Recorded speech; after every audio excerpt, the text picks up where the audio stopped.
और ऐसे माहौल में जबकि लोग बिखरे हुए हों, ज़हन बोझल हो और नातखानी से तबीयत थक चुकी हो और लोगों पे गुनूदगी तारी हो, लोग घर भागने की फिक्र में हों, ऐसे वक्त में मुकर्रिर को लाया जाता है कि चलिए अब आपकी ज़रूरत है।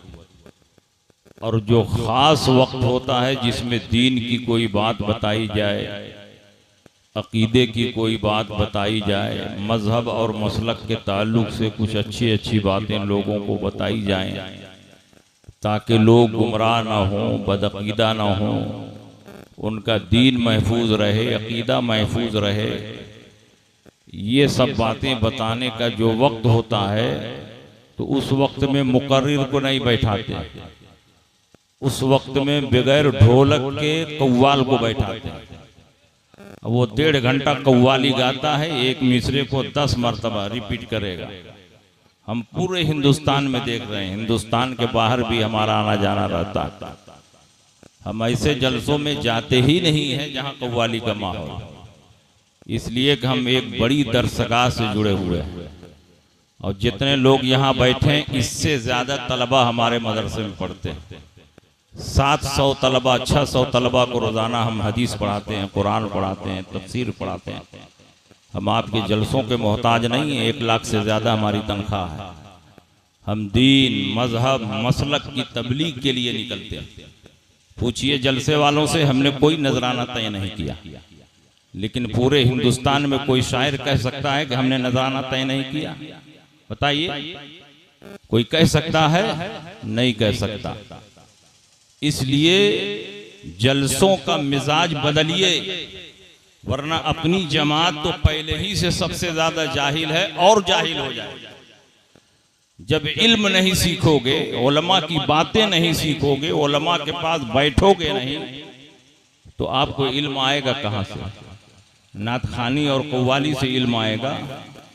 जो पाकिस्तान का माहौल बना हुआ है वही माहौल यहाँ भी बन जाएगा। पूरे हिंदुस्तान में, पूरे पाकिस्तान में यही माहौल है। जब शायर पढ़ता है तो लोग बैठते हैं, और अपने वक्त का आलिम और मुफ्ती और शेखुल हदीस अगर बैठ करके 2 हदीस सुनाना चाहे तो अभी खुतबा पढ़ता नहीं है कि सारे लोग भाग जाते हैं। ये इल्म की तौहीन है कि नहीं? ये उलमा की तौहीन है कि नहीं? ये हदीस रसूल की तौहीन है कि नहीं? शायर अपना लिखा हुआ कलाम पढ़ रहा है तो उस पे वाह वाह झूम रहे हो, हाल आ रहा है, और हम रसूलुल्लाह की हदीस सुना रहे हैं तो तुम सुनने के लिए तैयार नहीं है?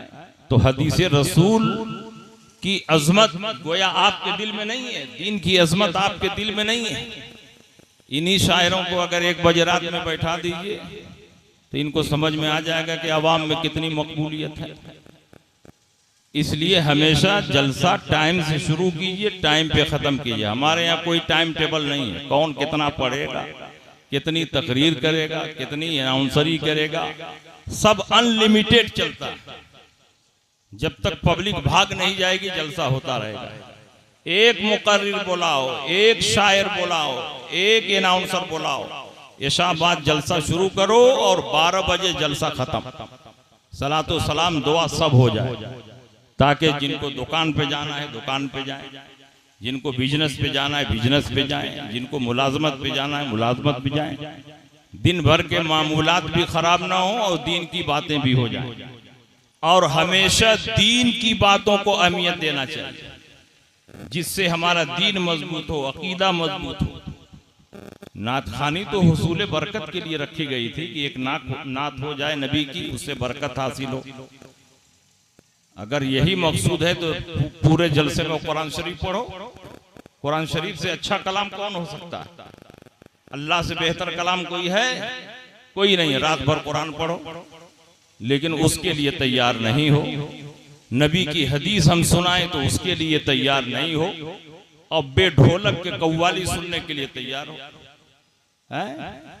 10 साल के अंदर अंदर देखोगे कि ये जमात जाहिल से जाहिल तर हो जाएगी और पूरे हिंदुस्तान में वहाबियत फैल जाएगी, कोई रोकने वाला नहीं होगा।